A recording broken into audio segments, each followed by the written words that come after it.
আসসালামু আলাইকুম, welcome to my Facebook page.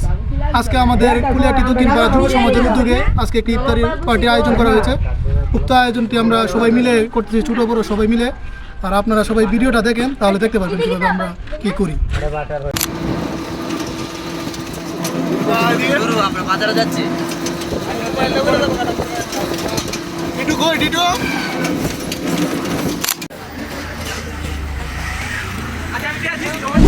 আমরা একত্রিতভাবে সবাই পালের ঘর থেকে আমরা সব কিছু নিয়ে নিলাম।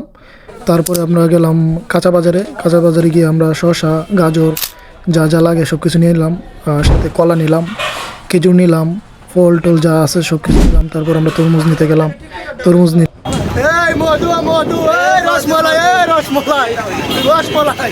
সবগুলো বাজার আমরা আস্তে আস্তে অটোর মধ্যে তুলে নিয়ে আমরা সবাই রওনা দিলাম। তারপর আমরা লাকড়ি নিয়ে আসলাম। তারপরে মালামালগুলো সবগুলো আস্তে আস্তে নিচে নামিয়ে সবাই আমরা গেলাম কাঁচামরিচ আনতে আমাদের নিজের খেতে। আর আমরা তাড়াতাড়ি পাতিলগুলো নিয়ে গেলাম, ধুয়ে পরিষ্কার করে আমরা সুন্দরভাবে যাতে আমরা মাংসগুলো রান্না করতে পারি সেই জন্য আমরা ধুয়ে নিলাম সবগুলো। এই যে আমাদের গরু, এই গরু মাংস দিয়ে আজকে রান্না করা হবে। আমরা মাংসগুলো সুন্দরভাবে পরিষ্কার করে নিচ্ছি, তারপর ভালোভাবে পরিষ্কার করে তারপর আমরা রান্নাবান্না করব। এদিক দিয়ে আমাদের আদা, রসুন, শসা, গাজর কাটা হচ্ছে। আর এদিক দিয়ে কাঁচামরিচ আমরা ভালোভাবে পরিষ্কার করে নিলাম। এদিক দিয়ে আমাদের পোস্ত পাটার মধ্যে আমরা বেটে নিলাম।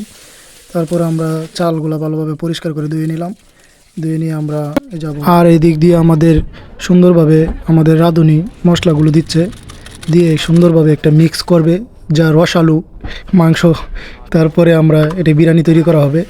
আস্তে আস্তে আমাদের চালগুলো পাতিলে দিয়ে আমাদের বাবুচি সুন্দরভাবে মশলা যা দিয়ে আমাদের বিরিয়ানিটা সুস্বাদুভাবে সুন্দরভাবে কাঁচামরিচ যা যা উপকরণ দিতে হয় সব কিছু উপকরণ আস্তে আস্তে দিচ্ছে। এদিক দিয়ে আমাদের মাংস দেওয়া শেষ, এদিক দিয়ে আমাদের বিরিয়ানি তৈরি হয়ে গেছে। কি স্বাদ, সেই স্বাদ। এদিক দিয়ে আমাদের তারপর পাতিলগুলো নামিয়ে নিয়ে কিছুক্ষণের মধ্যে আমরা সব প্লেটে দিয়ে আমরা সার্ভ করব। এদিক দিয়ে সেই স্বাদ, মধু আর মধু। এদিক দিয়ে আমাদের ডিম যেগুলো দেওয়া হবে সেইগুলো আমরা সিদ্ধ করব। এই যে সিদ্ধ হচ্ছে। আর আমাদের সব কিছু রান্না শেষে আমরা রেডি হয়ে বাসা থেকে চলে যাচ্ছি আমাদের যেদিকে সবাই একসাথে আমরা ইফতার করব।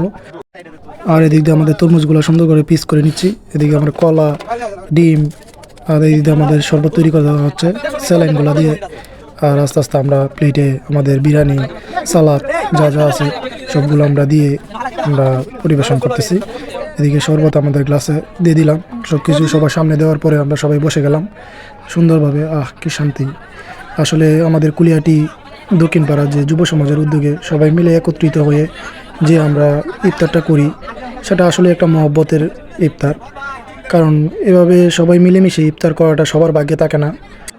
হয়তো এখানে আমরা অনেকেই আছি যে আগামীতে নাও থাকতে পারি, কিন্তু এভাবে একত্রিত হয়ে সবাই মিলেমিশে আমরা ছোটো বড় সবাই মিলেমিশে আমরা একত্রিতভাবে একটি ইফতার করতে পারছি। এর জন্য আমরা আলহামদুলিল্লাহ। কারণ এভাবে সবাই আমরা একত্রিতভাবে সারা জীবন থাকতে চাই। সমাজের ভ্রাতৃত্ববোধ বজায় রেখে আমরা চলবো ইনশাল্লাহ। সবাই ছোটো বড় সবাই মিলেমিশে আমরা ইফতার করব আগামী বছরও। সবাই সেই জন্য আমাদের দোয়া করবেন।